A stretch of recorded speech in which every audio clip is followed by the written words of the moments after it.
Passing Highway 3 in the Klamath National Forest, and a road, which is always cool. It's how some motorcycles just went by.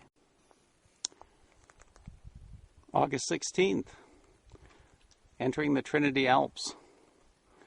See that engraving, water 150 feet? I want you to go down here to a spring or a creek if you need it.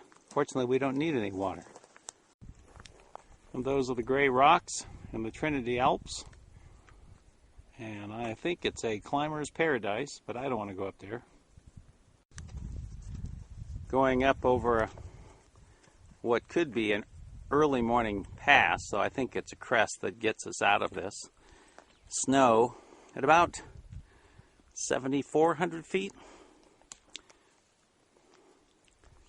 And there's John Hart walking ahead. Oh, that's the trail, huh? Yeah, this is a cool spot. Isn't this neat? I love it when we come to an intersection of trails. We're about to bear right, we believe. Or straight. We're going to find out in a second. We need to walk over here a little bit. Okay, we're going. Nice lakelets. I'm not going to go down there. But this is what we see and enjoy on the trail. Our second view of the Trinity Alps. And this time, an amazing amount of snow this year. And it was a big snow year. And here it is, August 16th, 17th.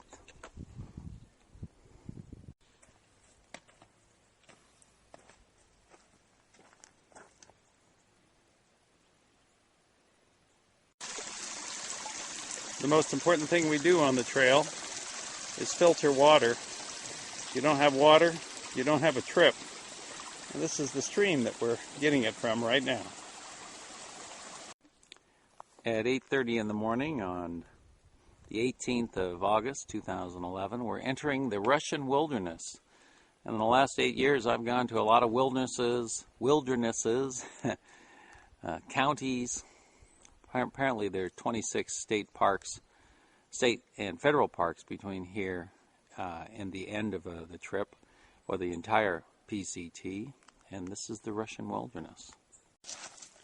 Occasionally we run through this trail that's been literally blasted out of the rock.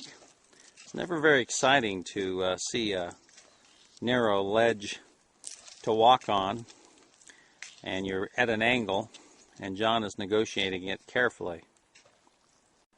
The Pacific Crest Trail Handbook says that we are passing through, in the Russian River wilderness, some serious granitic rock that remind you of a mini Sierras.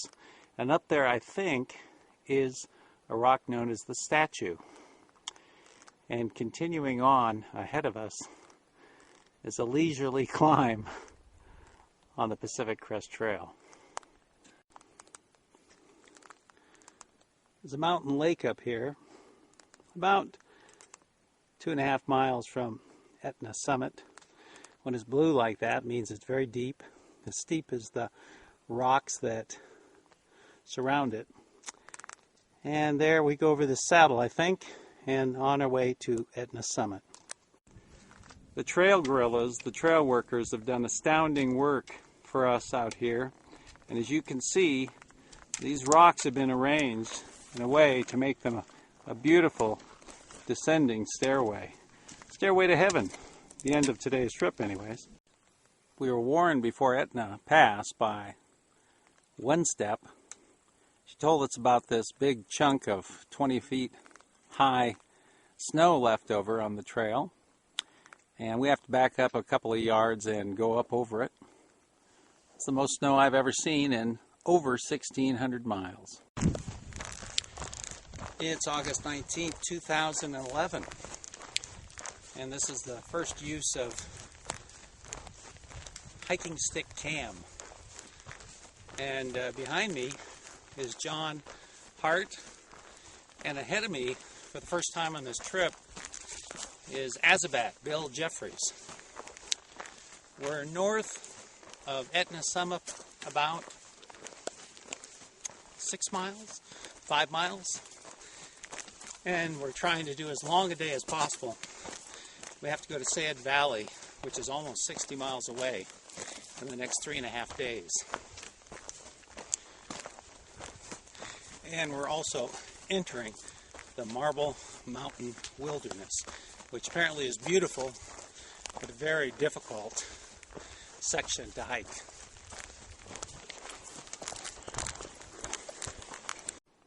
We're not to the Marble Mountains yet, but it is quite beautiful and dramatic here. We're standing here in a saddle trying to figure out which direction we're going to go around these mountains ahead. Now this is Fisher Lake along the trail. These were all created, this type of lake on the mountainside, which is very steep, were created during the glacier age as they melted away and they left these ponds. It's choked with lots of logs. It's impossible to get to the shore. I guess if you jumped in, you might be able to have a nice swim. I was able to wash myself and all my clothes in the outlet stream. And there's a big mountainside of talus, which is the loose rock. If we had an earthquake, would be quite something to see. This is Bill Jeffries and John Hart, my personal cartographers. We're at Fisher Lake. They've been spending quite a bit of time working over the exact details of how to accomplish the last 105 miles. And how Dana's going to carry all 3 packs that distance. I have taken personal responsibility for anything that goes wrong on this trip. But this is Bill's first day. He's joining us. We're joining him on a new section for him and us to Ashland, Oregon.